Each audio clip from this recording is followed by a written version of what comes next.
Hello, everyone, and welcome to Brave Conversations with LCW Live.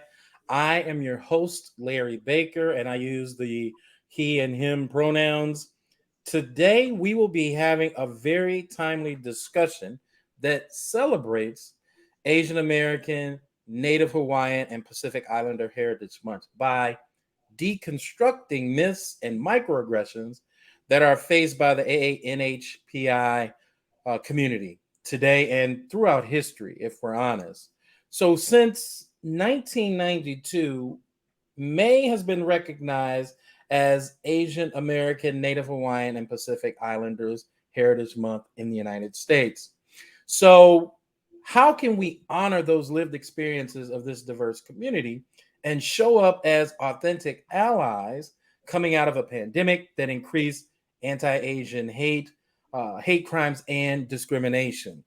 And today, I am super excited to be joined by internationally recognized keynote speaker, best-selling author, and master certified executive coach, Maya Hu Chan.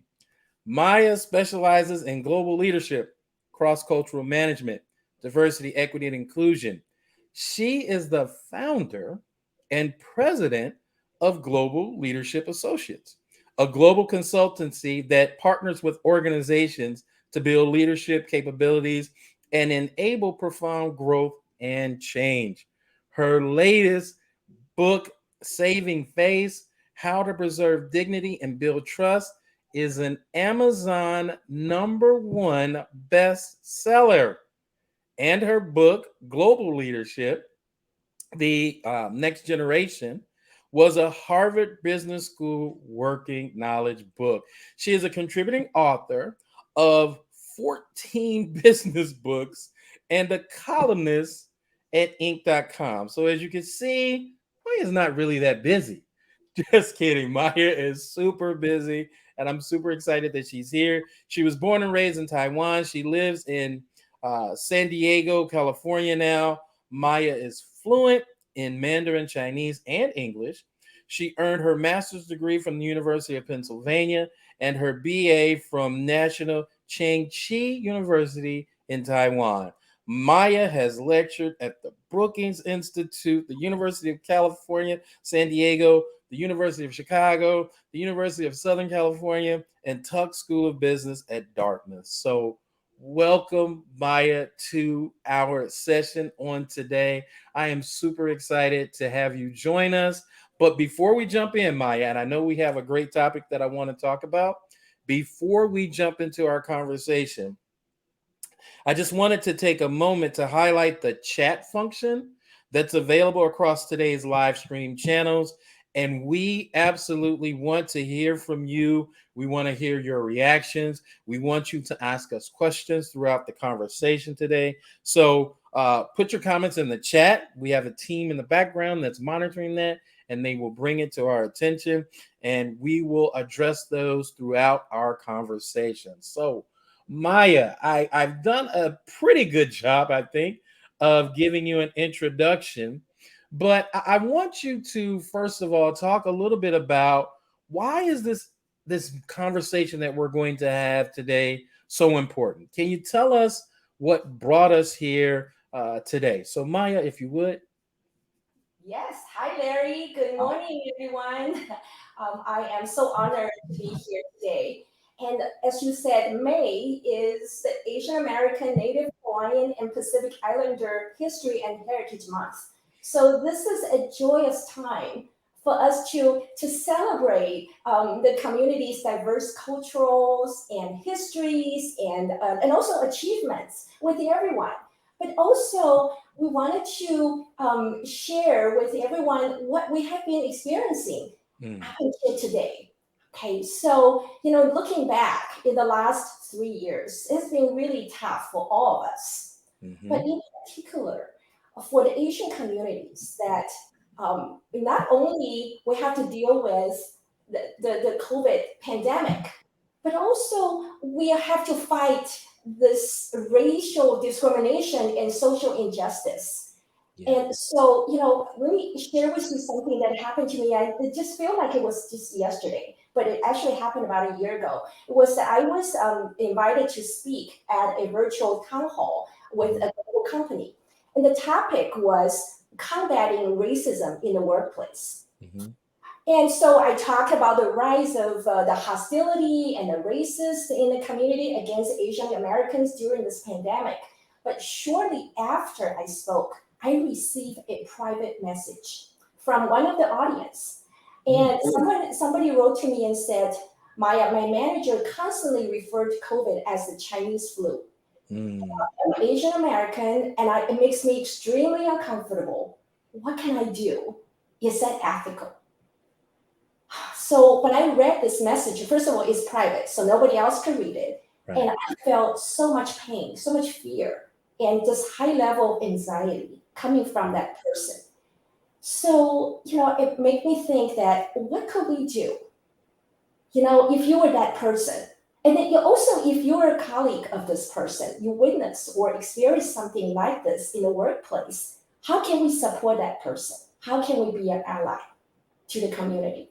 So that's kind of brought me to, I wanted to talk about this topic. I think it's so relevant. Now, thank goodness that the pandemic seems to be kind of behind us, but the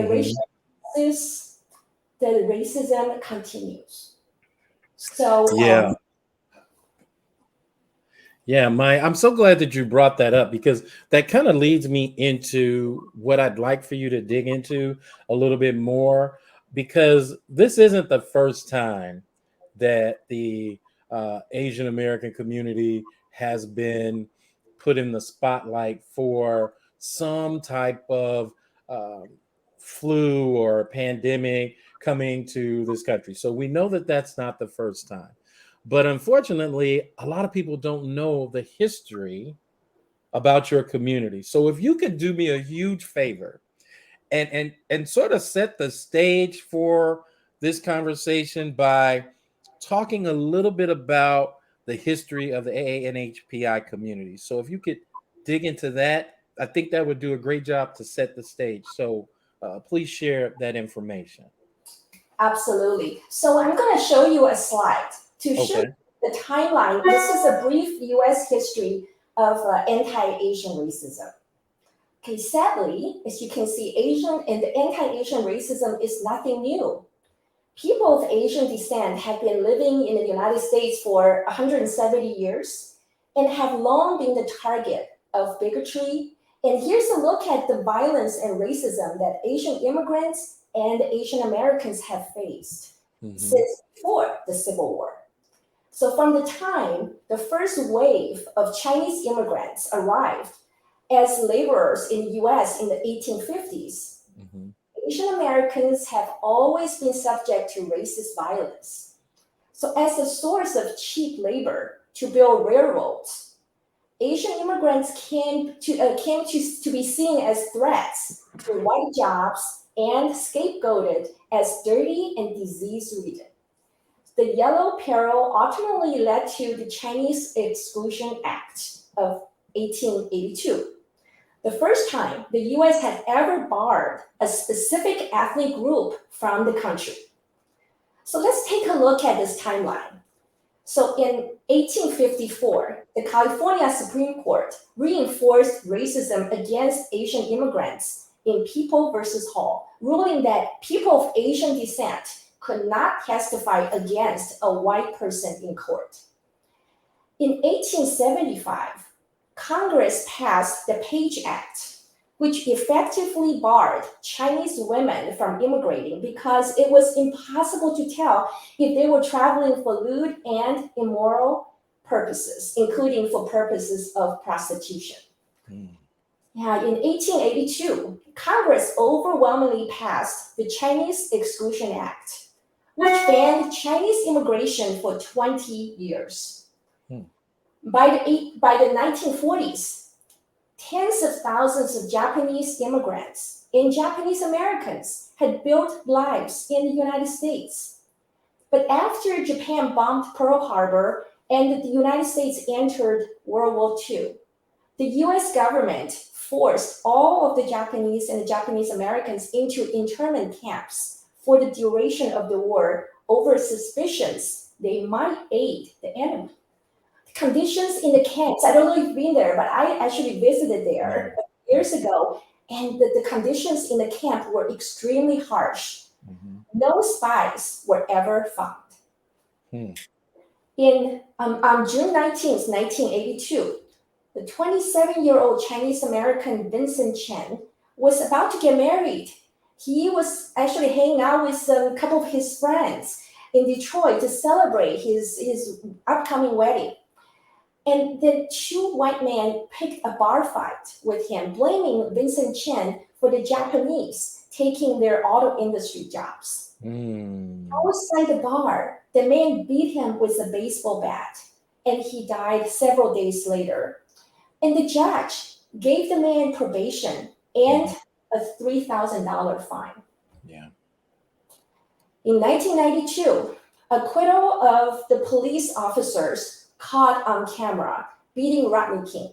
We all remember that, right? Now, as the city erupted in riots, Korean American businesses became targets. Thousands were damaged during the unrest. Now, it brings us to the next big thing is the terrorist attack of September 11th, 2001.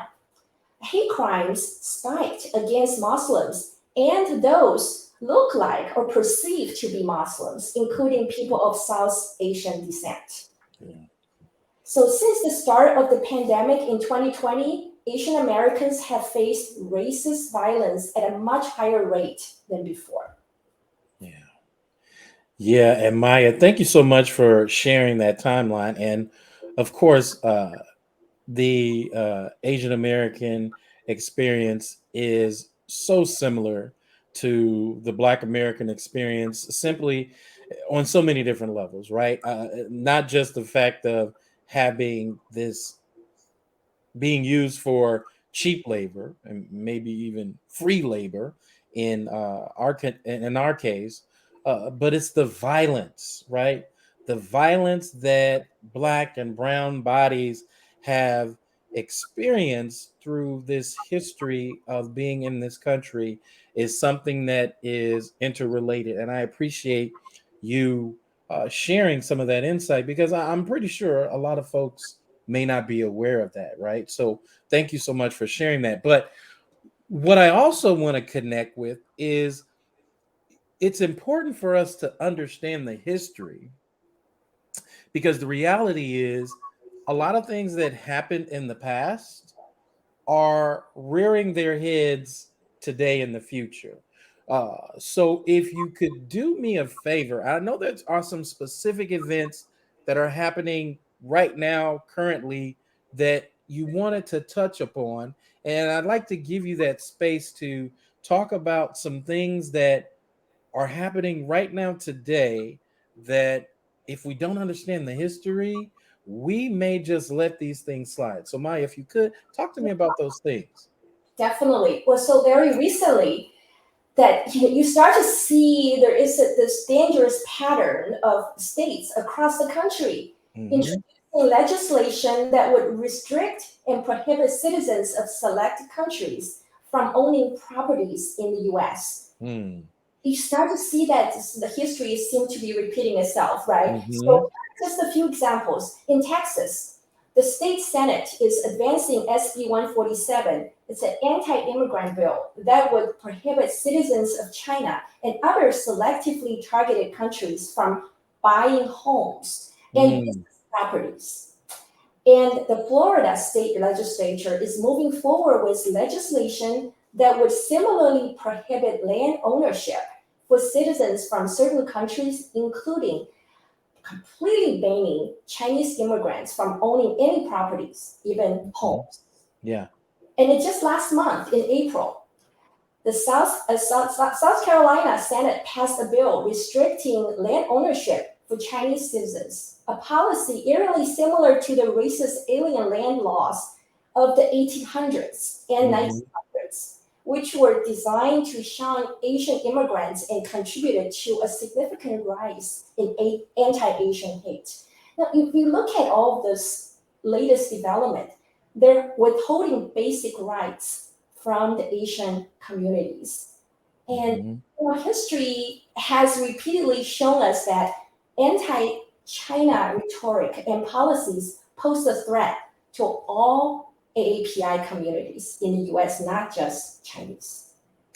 Yeah, and Maya, again, that is such an important point to bring out, that if we are not aware of these policies and these practices, it's going to look a lot like what it looked like historically. So, number one, I absolutely appreciate you bringing this to the attention and bringing this concern, so that folks that might be listening, they, if they're from those states, they can stand up and ask questions about, hey, what does this actually mean? Why are we actually pursuing this path? This sounds a lot like what happened back in, historical reference points. So, Maya, what I'd like to do is, you mentioned allyship, and we talked about the fact that this is something that potentially happens in the workplace as well. So, talk to me about, how do you think this anti-Asian sentiment shows up in the workplace? But more importantly, how can we be allies to the AANHPI community as well? So, if you could stop and talk about that, that would be great. Absolutely. Well, before we talk about how can you be an ally to the AAPI community, I'd like to maybe share with you some of the common myths about the AANHPI community. Okay, Great. and Yeah. this is something that is eye-opening for me as well, because I have been conducting listening sessions with my clients, around the country, with the AANHPI communities and professionals across multiple industries. And those sessions created spaces for people to reflect, to share with one another about some of the common challenges, their experiences, obstacles, and hopes. So I learned so much from just listening and about what's happening in their lives. And a theme that has emerged across those listening sessions is the pervasiveness of common myths about the AANHPI community. So we'll just give you three most common myths. Okay. Okay? So myth number one, drum roll, is that the AAPI community is a monolith. So Mm, there is a common and inaccurate perception that Asians are all alike. Now, people think that we all look alike and we're all the same. But in fact, the community is a diverse group of people from approximately 50 ethnic communities and mm, speaking over 100 languages. It's extremely diverse. So each group has its own unique language, cultural traditions, and experiences.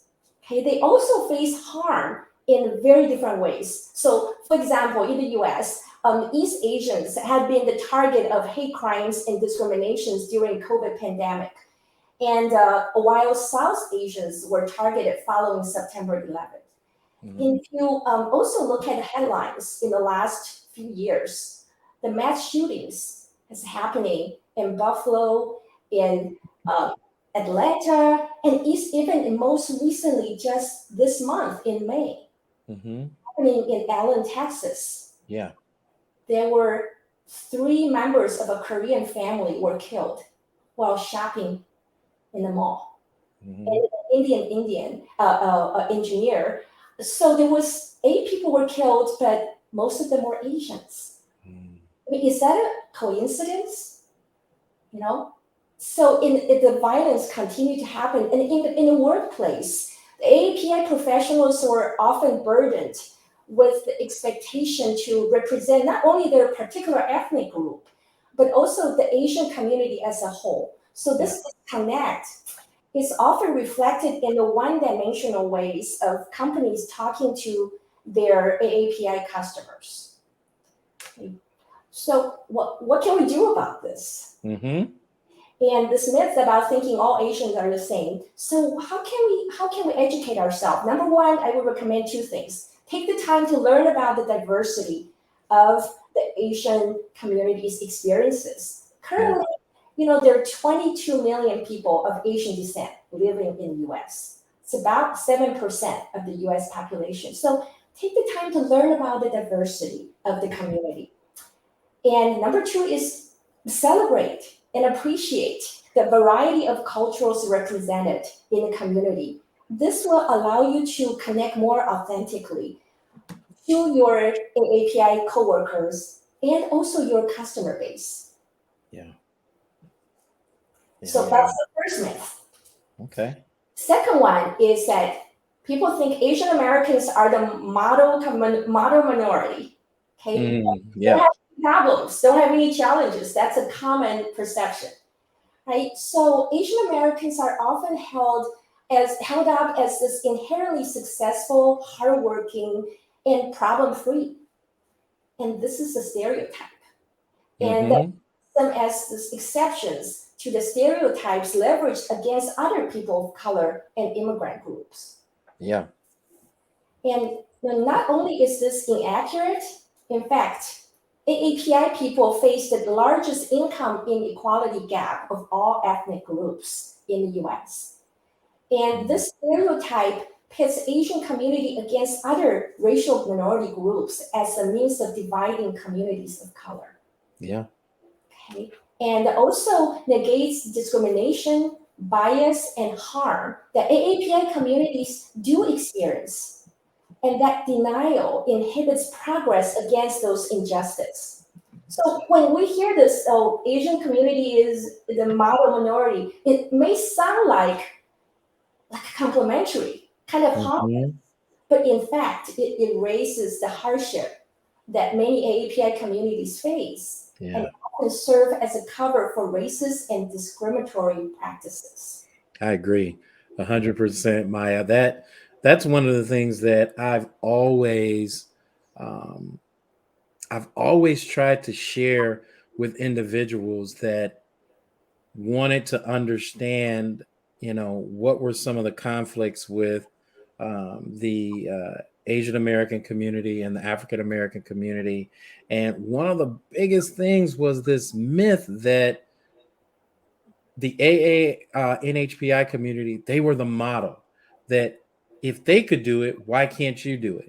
Well, the truth to the matter is there were some things that were going on systemically for the AANHPI community that were being withheld from the Black community. But it's ultimately to get to what you said. It's to separate us. It's to divide us. It's to pit our community versus your community versus this community versus that community, when in reality we are all subject to that racism and that discrimination and these unfair and unjust policies. But they want to divide and conquer, just like you said. I appreciate you saying that. So what's the other myth, Maya? I know you said 3 and I think I only caught 2. Right. So the third one is that people think AANHPI people don't make good leaders. Right? And so that's the perception.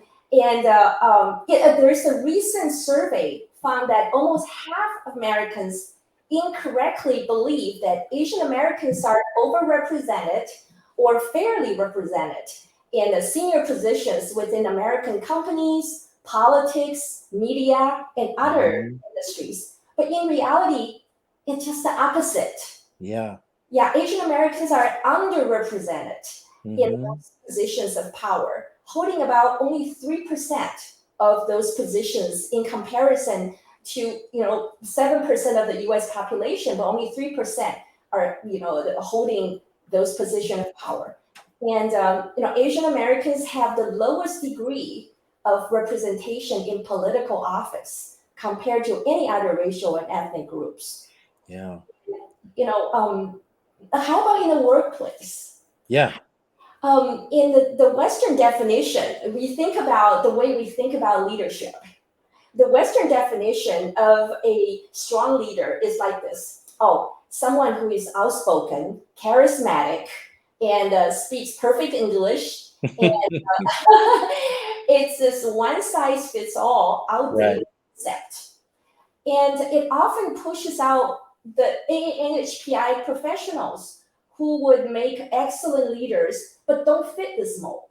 Okay? And so the truly effective leaders often share some similar traits. I've been an executive coach and leadership educator for decades. And working globally with thousands of leaders across industries. And I have learned that good leaders is not just all one size fits all. It's not absolutely all, right? And they share some common traits, but then ultimately, the most important thing for leaders to be effective is that number one, they need to have high level of emotional intelligence. They can communicate well, not necessarily speak perfect English, but they can communicate well and a compelling vision, and they have the ability to inspire and engage people.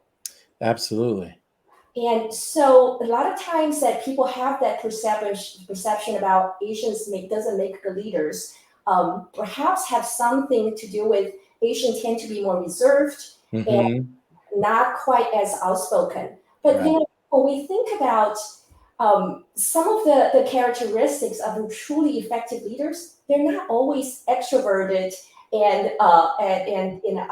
constantly talking to people, but it's really bubbly. But then when you're looking for people to promote or into leadership positions in the company, check for potential biases that could be impacting your decision or even your search. And acknowledge that the Western stereotype about good leader is very limiting.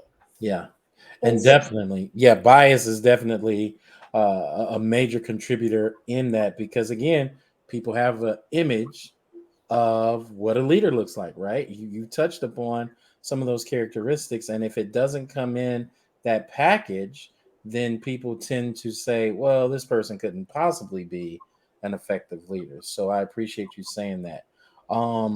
There are we talked about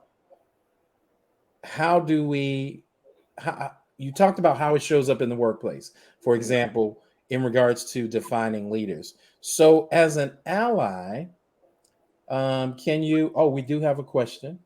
I'm sorry, we have a question in the chat. So let us take a look at that. Half of Americans believe Asians are overrepresented in leadership positions, but could they name even one? Wow, Sue, great point, Sue. I appreciate you bringing that to the attention. And it really reminds me of, some of the arguments that are used against the Black community when they say that Black people have made it and Black people have been successful. And then they name like two. They'll say Barack Obama, Michelle Obama, Jay-Z, like these people. So it's like, okay, so you name five. There are over 40 million. Help me understand how that has overcome. So, Sue, thank you so much for pointing that out. Do we have any other comments? I wanted to make sure that we did not skip that, because Maya, we're having such a great conversation that we just could talk all day. I just want to make sure that we talk to see if there are any other comments in there that we need to address. Hear from the listener, from our audience here, is that have you experienced or noticed any other myths about the AANHPI community that's pervasive in your workplace or even in your community? What have you noticed or heard? Yeah, that's a great question. So, any other myths that anyone who's listening, they may have heard? And I'll give one. I've always been told that Asian Americans are incredibly good at math. Like, if it's a math problem and you don't understand it, you find the Asian American kid in the class and they know it. And of course, I know that that's not true, right? But coming up, that was the biggest myth that I had about the NHPI community. But we want to hear from you. We want to hear from the audience. What What types of myths have you heard? Yeah, actually, Larry, that was interesting that myth that you brought up. I am very bad in math. My husband, my son, nobody's good in math. So I just show you my family alone. We're good at other things, but math is definitely not our strength, right? But Yeah, you know what's good about that's what's I'm so glad you said that, Maya, because what we tend not to realize is that with these myths, it tends to put undue pressure on individuals that don't live up to the myth. Now they have uh this self pity about, well, I should be good at math. I'm an Asian. Why can't I be good at math? Now you start to put on all of these unnecessary stressors because they don't live up to a stereotype that's not even true, that they right. should have never even tried to live up to, but because it's out there and it's the narrative, and if I don't live up to it, now something's wrong with me, right? But I'm Yeah. so glad you said that. I'm so glad you said that. Absolutely. And another thing that now we talk about this, that even though there are, during those listening sessions, I learned a lot about some of the challenges people have experienced in the AAPI community, but I also heard some good news. Okay. Good. So that's something I wanted to share with you and then, our audience here is that I noticed that the younger generations, the younger AAPI communities, or actually just community at large, particularly that spoke of not only an emerging kindness, sort of across Mm, culture, there is a theme of hope, right? yes. When we talk about that people are, there's an increase of awareness, Yeah. that people are participating more in the cross sort of cultural events, activities, and then also the increase of awareness, advocacy, and actions that the Yes. younger generation are taking. So, Yes. I think that there's definitely hope there, and we can all work together to continue to combat those myths and Yeah. to try to understand what's the real truth behind all the stereotypes, and then just get to know the community, get to know people better. So Maya, you're starting to go down this path, and I really do want you to dig into some more specifics. I want you to give us some actions that we can take to be an ally to the AANHPI community. So if you could give us some specifics, like you talked about, and what's ironic about one of the first things that you said was to get to know the community. Mhm. Our organization, literally this week, we are on a retreat, but one of our big activities will be to go through Chinatown, right? So we're going to go through a museum, and I will be perfectly honest with you. I have lived in Chicago probably my entire life, and I've never been there. So I am super excited for this experience. But if you don't take that conscious effort to get to know the community, you will miss out. So that was one thing that you recommended as an ally. What are some other things that we can do? Yeah, well, I would recommend two things, okay, that everybody can actually take action on. The Okay. first one is holding space. So, what Hmm. I mean by that, holding space, is that when you notice that there is your Asian colleagues at work, they may have experienced acts of hate or discrimination, or perhaps that they just seem really quiet, and reach out to them, check in with them, to ask them how you can support them, how are they doing, right? And then even if they have not directly experienced any racism or hate crime, but then they are still impacted by them. Yeah. Their community, their family are impacted by them. So check in and ask how they're doing and how you can support them. Okay. And one thing that can happen, regularly and very frequently, but it's also sort of fly under the radar, is a theme about microaggression. Mm-hmm. Okay, and then the microaggression is happening everywhere. And Mm-hmm. when we think about what's happening in the workplace, that the racial bias and discrimination against AAPI can show up in different levels. Some of Mm-hmm. them are overt, but microaggression is much more common. Um, Mm-hmm. So, it may be perceived as harmless by the person who committed them, but their negative effects can compound over time. Yeah. So, what is microaggression? So, they're subtle put downs or insults, whether intentional or unintentional, that are regularly experienced by marginalized groups. So, while microaggression might seem minor in comparison to the harassment or violence, but their harmful impact is the same. Yeah. So, on the personal level, they can demean, belittle, shame, and even stifle careers. Yeah. And on the society level, it can lead to violence. Yeah. So, simple things that you may notice that, let me give you a couple examples of Okay. that can happen at work. If you notice it, then I would like you to actually check in and step up. So, for example, not learning to pronounce their name correctly. So, and that's something that I appreciate so much about you, Larry. It was that you asked me several times, how do I pronounce your name? Well, First name, and also your university that you graduated from Taiwan, right? Shangqi University, Maya Hu Chen. You asked me, and you practiced back with me to make sure you said it right.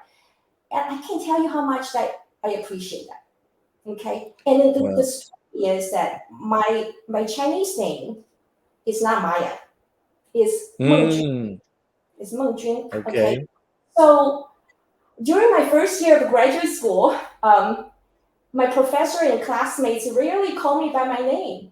And so I very quickly discovered that everybody just uncomfortable saying my name, and they didn't bother to even learn how to say it, how to pronounce it. So they just call me Hey. So my name is Hey the first year in graduate school. Wow. And so as a result, I was not included in the study groups or classroom discussions. And I just felt excluded, invisible, and marginalized, just like an outsider. Yeah. And after a year, I realized I need to do something to fix this. This is not going to work. So I changed my name to Maya, and then Meng Jun as my middle name, right? And so this is an example of the effects of microaggression. But I already feel like an outsider as a foreign student from Taiwan in American school. And but my classmates, professors made this dynamic, not only emotional one, but also physical one that cut me off from access to the group. So a client recently shared with me a real example at work that in his company, that people repeatedly confusing the names of two Asian American Yes. Those two people work together in the same team, and the leader repeatedly called them the wrong name when they're sitting in a meeting. And get those two people mixed up over and over again, even after people have told this leader, no, this is Lisa, that is Sally. Yes, exactly. They're not even trying. Yeah. So, I mean, you think about it in such a basic level. Saying somebody's name correctly it's a form of respect. Yes, it is. It is. And people are often, I mean, I get it. They don't want to get it wrong. So, but asking how to pronounce somebody's name is never offensive. Yes. If you ask with genuine care and respect, and then after you've heard the correct pronunciation, you can repeat it to check to make sure you got it right? Yeah. And practice it. And even if you forget it, and you meet that person later on at a later time, you can ask again. It's okay. It's okay, right? You show interest in getting it right, and it's inclusive behavior that communicate care and respect. It is. It is. And for me, Maya, it's so important that I do that because this story echoes with a lot of my friends that are from Africa, and they have very challenging names to pronounce, but it goes to the very core of inclusion, right? Someone took the time to give you that name, Maya. And the fact that no one took the time to really say it, and it made you change your name. To me, that's so disappointing that in order for you to assimilate, if you will, you had to give up some of that identity. Now you kept your original name as a middle name, but the reality is that is a microaggression. That is a lived experience that many individuals with names that are challenging to pronounce that they go through. And they'll say things like, "Oh, you could just call me X or you can call me Q or whatever the case may be." I understand that and it's okay, but I want to know how to pronounce your name, right? Because I want you to understand that it's important to me that I understand how to pronounce your name. So I appreciate you pointing that out, that I did that, because that's extremely important to you, to me. So I appreciate that. Yeah. Um, Well, I have a question for the audience, Go actually. ahead. so, so one of the common expression people will say to the AANHPI community is that they say, "Oh, your English is so good." Okay, even though they were born here, some of them. Right. And so, how do you respond to that? Say, "Oh, your English is so good." Now, so first of all, what's wrong with that, right? Many microaggressions are example of the difference between intent and impact. Mm-hmm. So while somebody might think that they have good intent and then are complimenting somebody by talking about how good their English is, but the impact is like this kind of cast this person as an outsider. It's like, Mm-hmm. I don't expect you to speak English that well. Yes, You're exactly. less capable of, I'm not expecting you to really be able to communicate. And so, what would be a better way to say that if you are actually wanted to give somebody a compliment? Mm-hmm. So, how would you say to that person if they have communicated well, they made a good presentation? What would be a better way to compliment someone about their communication? Okay. And while we wait for a response, Maya, what I usually would get, and I handled it in sort of a humorous way, I would usually get people saying, "You are so articulate. Larry, you are so articulate." It's And great. my response, knee jerk, was, "So are you."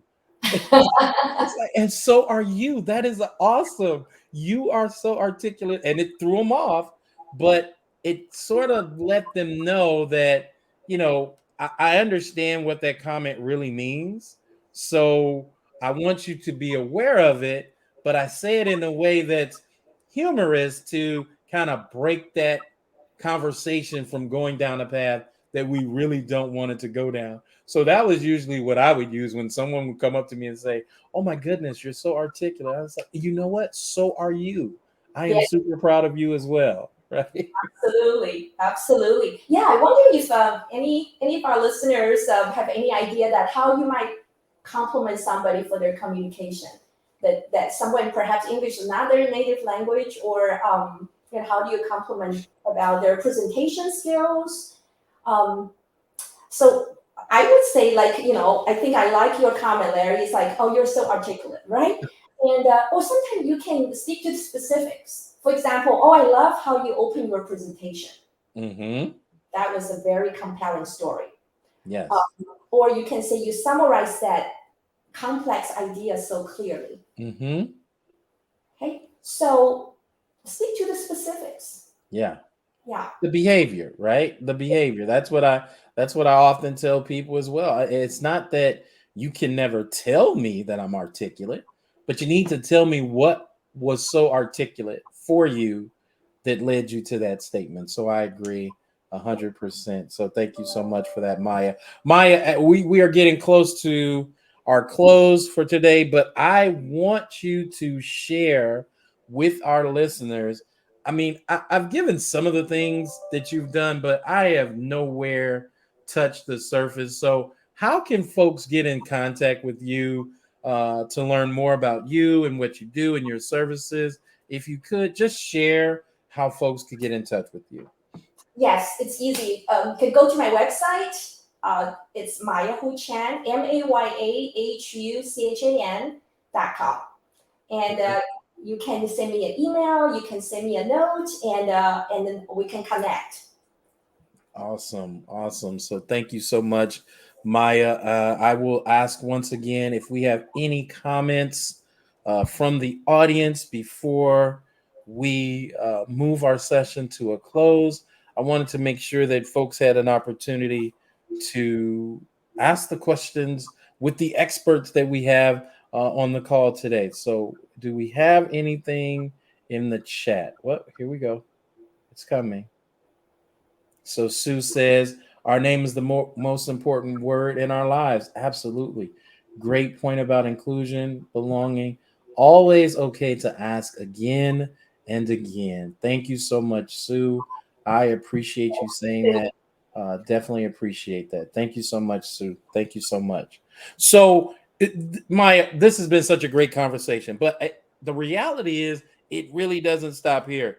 And what we are hoping that you do is that you take some of the things that you've learned here today and you share it with your friends, you share it with your coworkers. And again, thank you so much, Maya. I appreciate the conversation. I've learned so much from you, and I know that we will continue to learn from each other. So thank you so much. Um, It's uh, my honor, Larry. Thank you for having me. And if I may say as a conclusion, is that when we think about allyship, right? It's a mhm. verb. It's not a noun. Right? So Yeah, it's really based on our actions that we take and the things we say in the moment when yes, allyship is needed. So if it's everybody's responsibility to speak out and take a stand I against hate and racism I with appreciate for that. us. So this work has already begun, and let's continue to work together Yeah. and make our community, our society a better place. Yeah, Thank thank you. Thank you. Thank you so much, Maya. Thank you all for joining us today. I really hope that you gained something from our conversation that we had on today. And again, my name is Larry Baker, and this has been Brave Conversations with LCW. Thank you so much. Have a wonderful day.